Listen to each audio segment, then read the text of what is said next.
Welcome to the 2022 Winter Classic Student Cluster Competition Studio Update Show. Now, here are your hosts, Dan Olds and Addison Snell. Hi, everyone, and welcome to another episode of the 2022 Intersect 360 Research Winter Classic Invitational Student Cluster Competition Studio Update Show. I'm Addison Snell alongside Dan Olds. Dan, we're meeting the sponsors, and we're going to bring in Oracle Cloud Infrastructure, who is on as a platinum sponsor of this year's Student Cluster Competition. It's the best medal we have in this competition. Right. Platinum, they're not coming in as a tin level sponsor. This is nickel or something like that, or lead. This is coming platinum. in as a valuable medal, and we're going to talk to Kevin Jorissen, distinguished architect from Oracle Cloud Infrastructure. Kevin, thanks for coming on to the Studio Update Show. Thanks very much. Happy to be here and to be part of your excellent student cluster competition. Well, moreover, thank you for your support of it. I mean, it's the sponsorships that allow us to do this, and Oracle support is just huge right off the top. So talk to me about that for a second, because it's not like, no one ever comes to you asking for money for anything. People ask you for money for this and that all the time. And now here's this student cluster competition for high performance computing that we're pretty new. Yeah, pretty new. What elevates that for Oracle? What makes this worth doing? Well, HPC is a big deal to us here at Oracle, and that's because it's not only done at universities to further science, but it's also at the heart of the R&D at pretty much every important enterprise that you've ever heard of. Yeah. And so it's really important to cultivate that next generation of HPC talent, including people who might perhaps not consciously think of HPC as a specialization or a career choice if you didn't give them a chance to play with it and learn to love it. And so it's really in all of our interests to cultivate those next practitioners or leaders. And then Oracle obviously also has a need to hire those people. We do a lot of HPC. It's a field that we consciously invest in, both in the technology offerings as well as in the teams that we need to hire to work with our customers.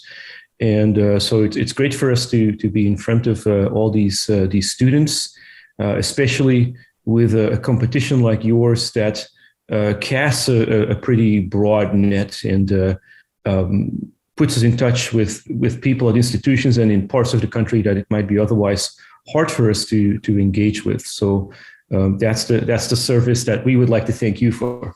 And you're making that service possible.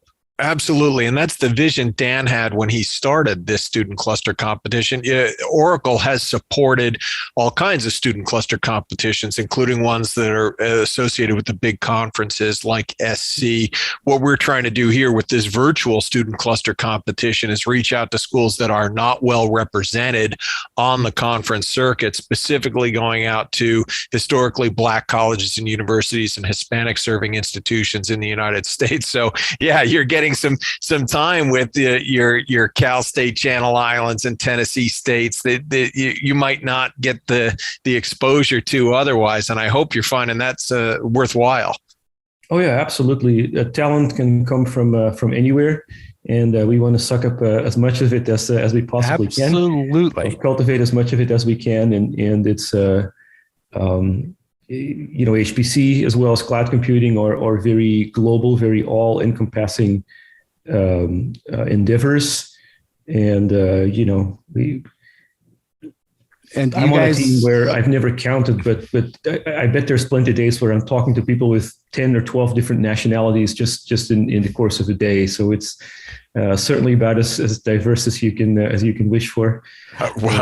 We can hope for it to be diverse because we need the talent, and we're finding some. Dan, why don't you show the big board? Show the big board to Kevin, because we're finding there is talent out there, and here's your roadmap for where to send your recruiters. Dan, do you want to take over here? Yeah. Interesting story about Tennessee State University. They were in the competition last year, had a tough time.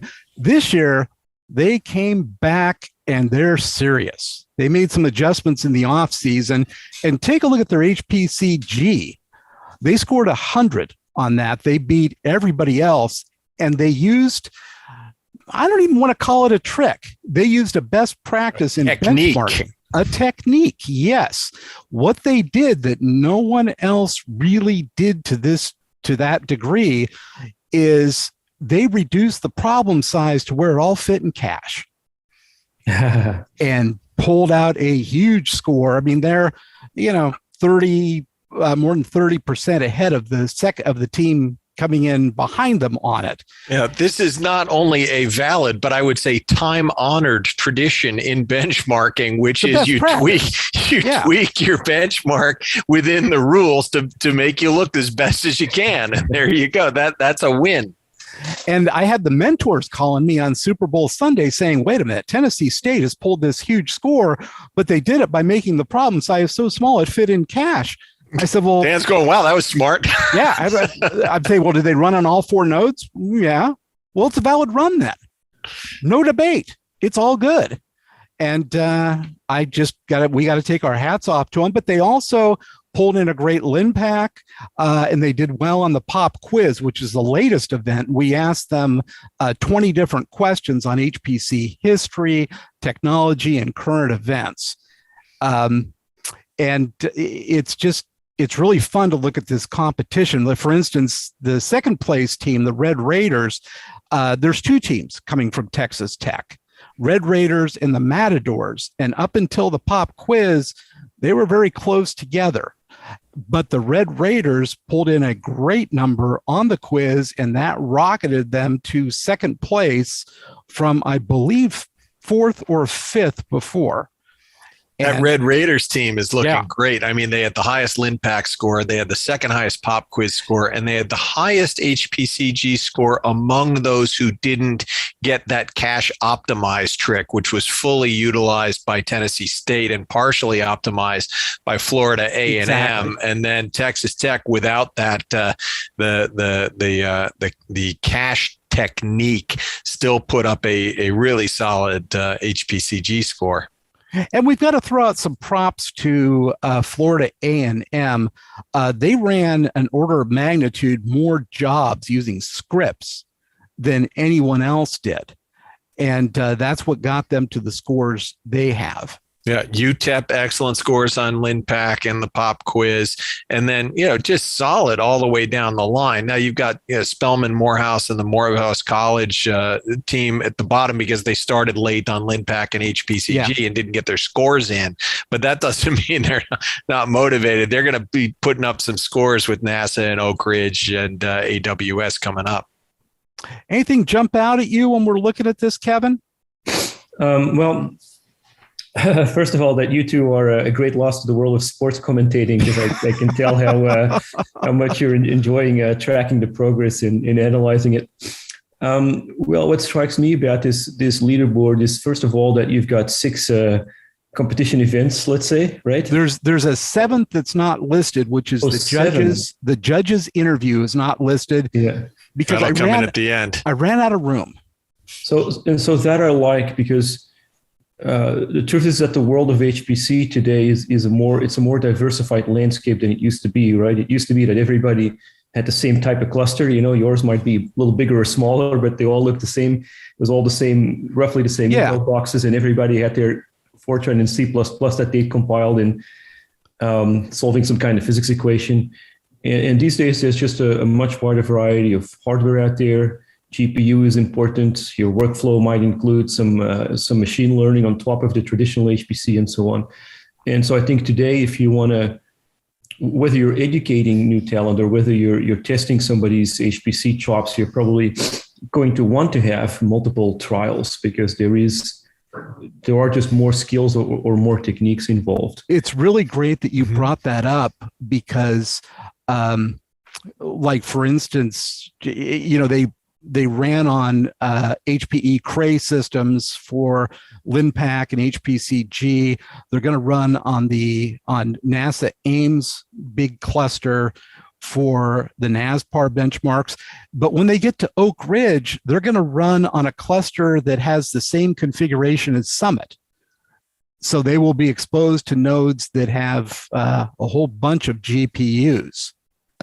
And furthermore, I would say that this is exactly the role that OCI is playing in HPC with respect to the diverse cloud infrastructure that you have to put forward, and and also with respect to its software. We've recently completed a comprehensive software survey of the HPC space.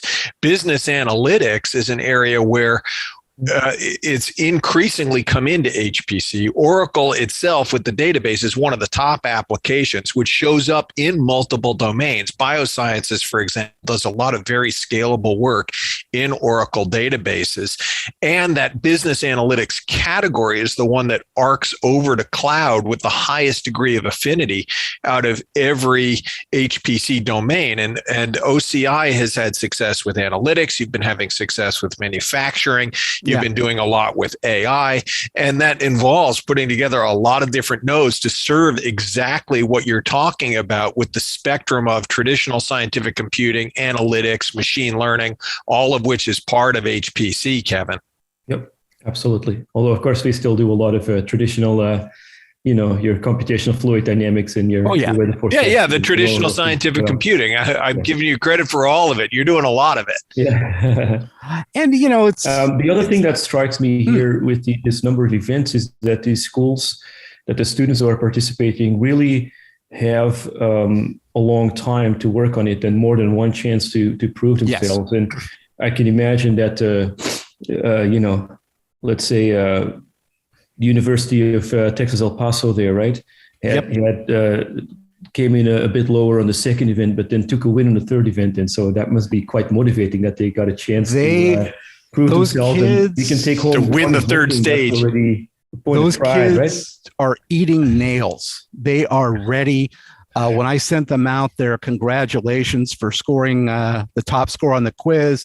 They came back and said, essentially, we're using this as ammunition to fuel us to take another chunk out of the leaders in the next event. That's right. Yeah. They are ready to go and serious about this. And there's 400 points left to get. So it's really anybody's ball game. Yep. And the one thing I've seen through observing student cluster competitions since 2010 is that very few teams ever can run the table and remain in first place all the way through. That things happen. And so no one is safe on this leaderboard. Well, and moreover, I think the point is these students are motivated and they want to learn how to do this. They're having a good time. They're learning new skills, and who knows, maybe one or two of them will find a home at Oracle in the near future. Yeah, it's good stuff in a way, right? So when you think about how Oracle and also other tech companies hire people, our interviews tend to be very strongly based on demonstrated skill. So, we'd want to hear from a student, not just what were the highlights of a big project that you were involved in, but what did you do? Which part of the problem did you solve? Well, how did you do that? And why did you decide on taking a certain step? And so what we want to see, of course, is, somebody has a bit of experience, but also that they were able to solve a problem in a pretty creative way. And I think in a field like HPC, you always want to find the guy or gal who has a really inquisitive mind. It's like, wait a minute, why does it look that way? Why does the graph bend a certain way? Why is the behavior change like this when I tune a parameter? And who kind of keeps looking until he or she is intellectually satisfied, right? And that kind of inquisitiveness is hard to find and maybe hard to train, but I think work like this can expose it or encourage it. Well, and as well as learn. I think you might find a couple of them here in this competition. Just the fact that they've opted into this competition to begin with, while they've got classes and everything else going on their own time. Yeah, on their own time is already a pretty good indicator, and now they're throwing some effort at it. So, Kevin, thank you very much for your support of it. For sure, really appreciate that. The other thing coming up for OCI is we're going to have a pizza night with the teams. Oh, that's right. And get a chance down the road, a couple of weeks, for you to come in and talk to them and wave the flag, the OCI flag. We'll make sure that you're provided with pizza as well. We'll all be eating pizza. We'll all eat pizza. Right. Dan has underscored to the team. So what really fuels high performing HPC across the industry is snack food. So we're making sure these kids say well snacked, and a pizza night coming up sponsored by Oracle is going to be a big part of that. Very good. Absolutely. So really, thank you so much, Kevin, for taking the time to come on to the update show. We appreciate it, and we'll be talking to you again down the road. Sounds good. Thanks very much. We're so happy to be involved, and we wish all the teams the best luck. Thank you again. Thanks, Kevin. Thank you.